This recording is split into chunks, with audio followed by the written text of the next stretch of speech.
Local 4 News starts now with a breaking news alert. 1 hour to go. The deadline for avoiding a strike between the United Auto Workers and the Detroit Big Three is nearly here. We are at a pivotal point in our journey. But hope as you might that 11:59 will bring a deal, the signs have been ominous.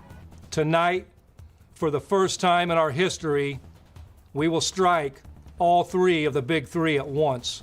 From Detroit's most famous trash can to the resolve that seems clear among the rank and file. At this hour, a deal would be more surprising than a strike.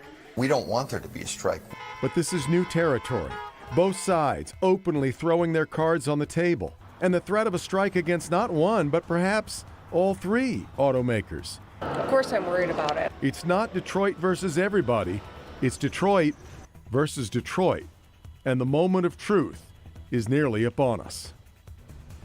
This is a real-time countdown to the UAW's deadline and the moment we could see an unprecedented strike happen before our eyes. We are less than an hour away there from a walkout of historic proportions. Tonight during his Facebook Live, Sean Fain revealed which plants are being called to action in what he called a targeted strike. And those plants are Ford's assembly plant, the Michigan assembly plant in Wayne, the General Motors assembly plant in Wentzville, Missouri, just outside St. Louis, and the Stellantis Jeep assembly plant in Toledo. Glad you're with us tonight for Local 4 News at 11. I'm Devin Skillian. I'm Kimberly Gill. Given the tenure and tone that we just heard from Sean Fain, it seems unlikely a deal will be made inside the walls of Solidarity House tonight. That's where Rod Maloney is live now. Rod, just kind of bring up to speed here.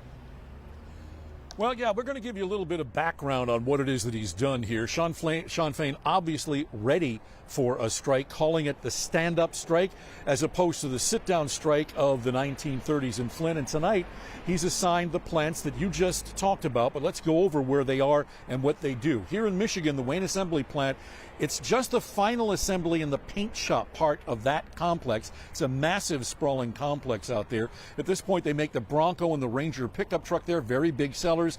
The action there only affects 3,300 UAW members, but that's likely to take the full assembly plant down there within hours, within tomorrow or perhaps in the next day or two. In the meantime, in Toledo, Ohio, UAW striking the Toledo assembly plant. Remember, there are two plants there, but the one that makes the Jeep Wrangler and the Gladiator is the one that's going to go down there. 5,800 UAW members set to strike there if, in fact, they don't get a deal. And finally, GM's Wentzville assembly plant. They make the Colorado and Canyon midsize pickup trucks and the Express and Savannah vans. 3,600 UAW members expected to walk off the job there with no agreement. Now, those are all, except for the Wayne assembly plant, those are assembly plants, final assembly plants. We thought they might go for components plants, but they started with assembly plants. And so now this is the long-threatened culmination of what Fain believes is, in fact, an historic moment, not only for the UAW, but also for organized labor in general. This is our generation's defining moment. The money is there. The cause is righteous. The world is watching. Sean Fain told Local 4 News first last December. This night might come, and here it is. This strategy will keep the companies guessing. It will give our national negotiators maximum leverage and flexibility in bargaining. And if we need to go all out, we will. Everything is on the table. Needless to say, none of this is going over well with the companies. In the hours before Fain's speech, General Motors CEO Mary Barra came out with her own video talking about GM's offer that she calls unprecedented at a crucial time for the industry. It includes a 20% pay raise and promised work for all existing plants. The union isn't biting, though, and Barra believes a walkout imperils the company. Our competition across the country and around the world, most of whom are non-union, will waste no time seizing the opportunity we've handed them. Nobody wins in a strike.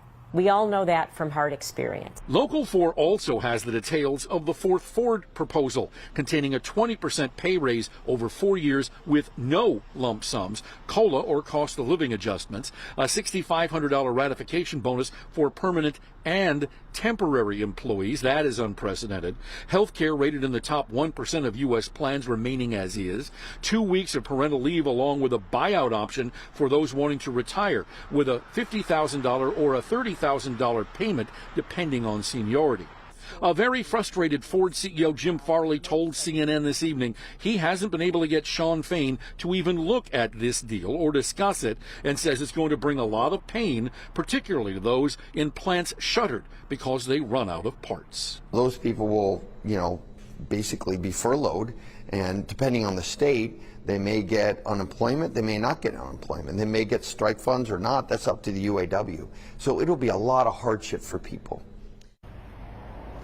Now, Ford is out tonight with a new statement saying that at about 8 o'clock tonight, they were finally able to get a counteroffer from the UAW to the plan that you just heard there.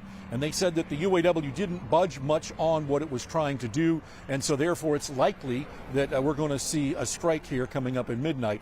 They also said, and this is the quote, if implemented, the proposal would more than double Ford's current UAW labor costs, meaning the entirety of Fain's requirements. And they say their costs are significantly higher than the labor costs of Tesla, Toyota, and other foreign-owned automakers. So it is an historic night. It's going to be big.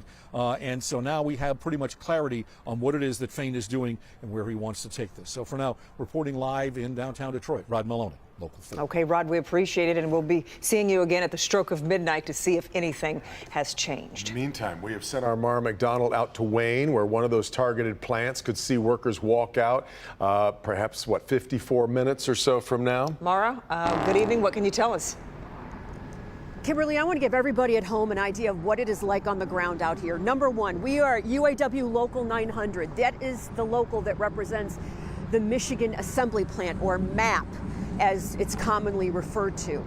So what we've seen tonight is already some action here at the local. That's because strike captains have been told as soon as Shawn Fain made that announcement tonight, they were to report here to the local, pick up their paperwork, their signs, etc. Now, you walk right across the street, here's the entirety of that MAP complex.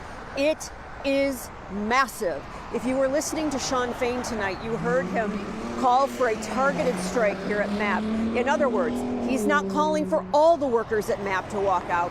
He's calling for the workers in paint and final assembly to walk out. Both of those units are right here. And to give everybody an idea at home, I know we've got the chopper up in the sky. So you see the enormity of this complex. The UAW has plans to have pickets at 21 gates around this facility. And they have extensive plans already in place to make that happen. Here's how this is already rolling tonight. Strike captains come here to the local. The workers have already been given their assignments on what gates they are supposed to be at. Strike captains here, workers are supposed to go to designated parking spots around this entire structure and get ready to be on the line out here at midnight. We're live in Wayne, Mara McDonald, Local 4, and Kimberly, Devin, one other thing to consider. We are expecting Shawn Fain out here at the local. Some of the leaders out here have told us that he will likely address us from the parking lot. Yeah. So stand by. That's likely going to be around midnight. Back to you. Yeah, he promised his presence just a short time ago in that Facebook Live. We will watch to see if that happens. All right, Mara, given the possibility this would start as a targeted strike against certain plants, the union is preparing its members for the days when they may be reporting to work without a contract. Yeah, so they're encouraging workers to reference this digital palm card on their website containing a short list of do's and don'ts.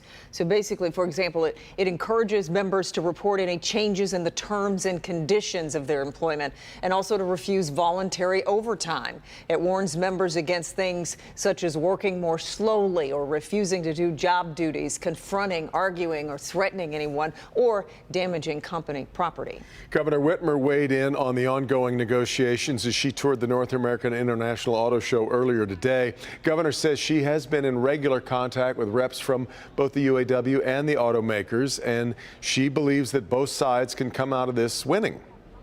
You know, it's important that they get these negotiations, they keep at the table until they've solved the contract. Are you worried about the potential economic implications of a strike? Of course I'm worried about it. I think that this is an incredibly important industry. It's also had very good years, and I think that, you know, it's important for us to not buy into false choices that either we can have a strong auto industry or workers can get fairly compensated. We can and must do both, and that's why I'm hopeful that they'll stay at the table and get a contract done. Now, as we reported, more than 1,000 union workers at Blue Cross and Blue Shield, also represented by the UAW, are already on strike. So imagine you work at Blue Cross Blue Shield, your spouse works for the autos, and you both are UAW. So this Metro Detroit woman is already feeling the impact. She works for Blue Cross Blue Shield. Short time, her husband, who works for Stellantis. We'll find out if he hits the picket line too. Now they're at their own table figuring out how they'll live off $500 a week or $1,000 for the both of them if a strike happens. The first thing that we did was sit down and look at our bills, sit down and looked at what's a need versus a want, and looked at long term. Short term, we're calling the immediate people that we need to call, making like our car companies, our credit card companies, our mortgage company aware of what's immediately happening. We may be late. This is what's going on. Challenges lie ahead, but the couple believes what they're striking for is worth it. ClickOnDetroit.com is a powerful resource for staying on top of this constantly evolving story. You'll see the latest UAW strike updates on the home page, but we're also collecting a variety of stories at ClickOnDetroit.com/UAW Strike 2023. And our coverage of this historic strike happening in just under an hour will continue tonight at midnight. We will join you live in front of Solidarity House to give you an aerial view of the walkout happening at the plant in Wayne as well. So keep us locked in here on Local 4. And we also want to remind you to wake up with Jason, Rhonda, and the rest of the morning show team to get the first real feel of the impact. We'll have you covered starting at 4:30 a.m.